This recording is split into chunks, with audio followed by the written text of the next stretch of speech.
Hello everyone, myself Paula Mohan, Assistant Professor of EC Department at LJ Institute of Engineering and Technology.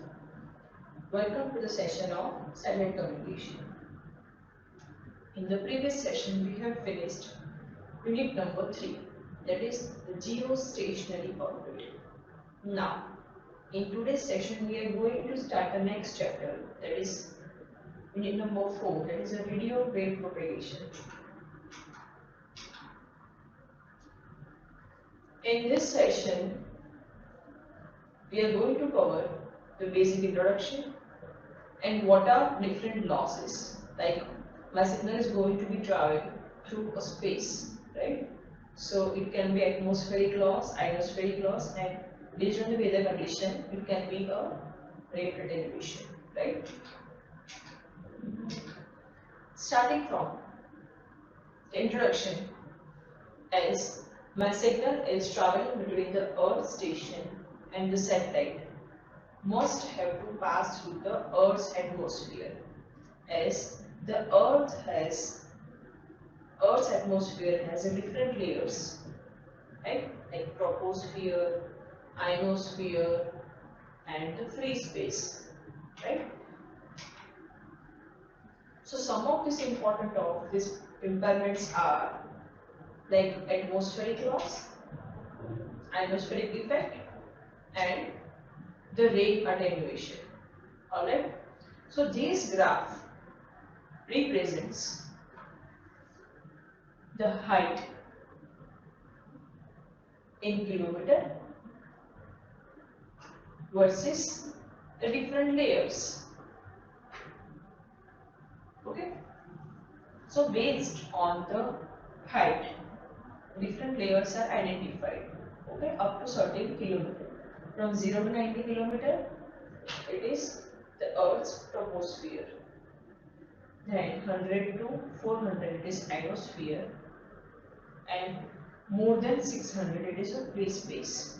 So as my signal is going to travel from this Earth to the satellite, it has to pass through troposphere, ionosphere, and the free space. Alright?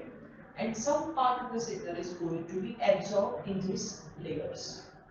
So what are the cause of this absorption? For that, we are going to start first the atmospheric loss. Now how this loss occur? This loss occur in the Earth's atmosphere as a result of energy absorption by the atmospheric gas, because in the atmosphere different gases are present: oxygen, nitrogen, likewise carbon dioxide, right? So based on the number of gases present in the atmosphere, there is going to be attenuated and going to be absorbed. So these losses are treated quietly separate from those which result from the adverse weather condition. Right? So to distinguish between these cases, like weather related loss, which are known as the atmospheric attenuation, and the absorption loss, which is simply known as the atmospheric absorption. Alright? So based on the gases which are already present in the atmosphere, how they are going to absorb, at which frequency they are going to absorb, let us discuss. So this atmospheric absorption loss, which varies with the frequency as shown in this diagram.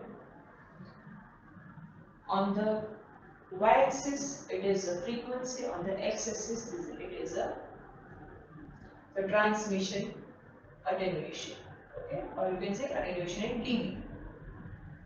Alright, we can see from this graph that we are getting a two peak.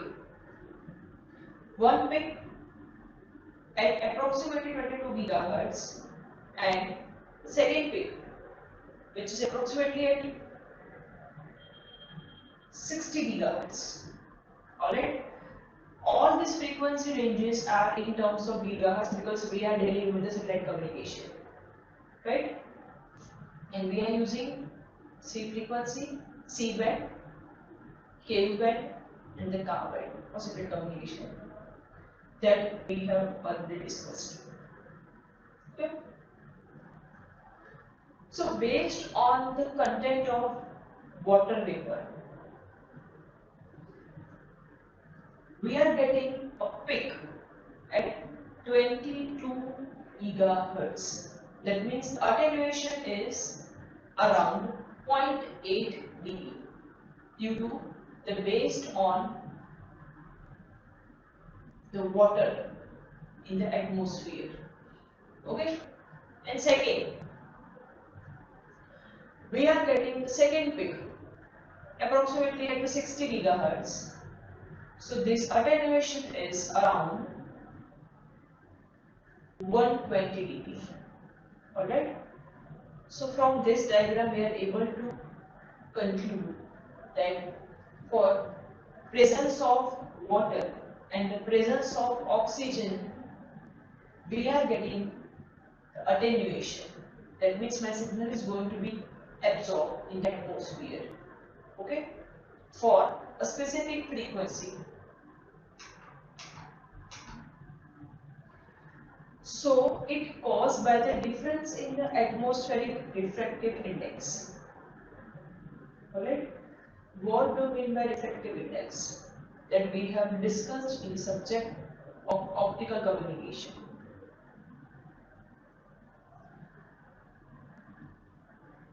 Which in turn results in focusing and the defocusing of radio waves.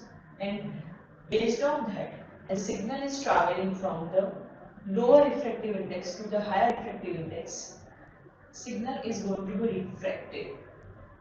Okay? And if the signal is traveling from the higher refractive index to lower refractive index, the signal is going to be reflected. Alright?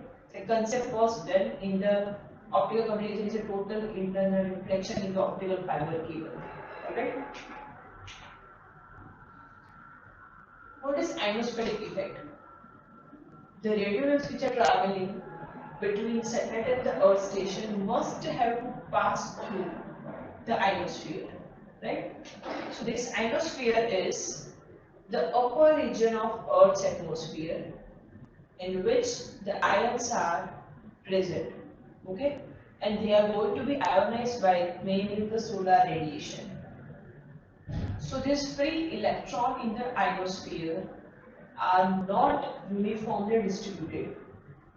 So based on that, it causes scintillation, absorption, variation in the direction of arrival, propagation delay, dispersion, and the change in the frequency.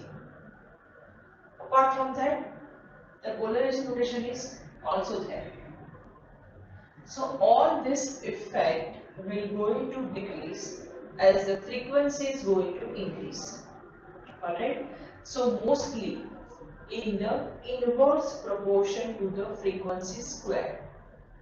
Only the polarization and the scintillation effects are the major concern for the satellite communication.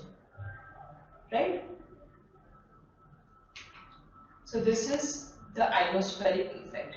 Now, what is rain attenuation? Now, the rain attenuation is the function of rain rate. By rain rate, it is the rate at which a rain water would accumulate in the rain gauge situated at the ground. Okay?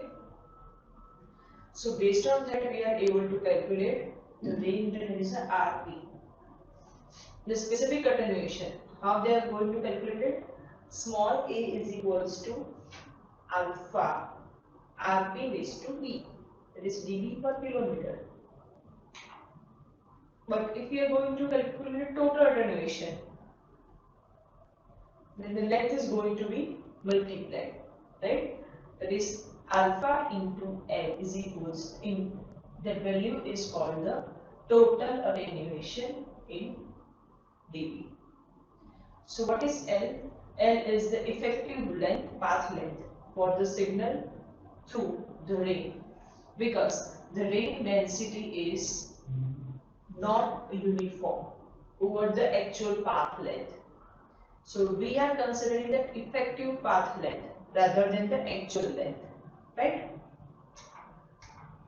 So over here, unit number 4, that is a radio wave propagation, is finished, right? We have seen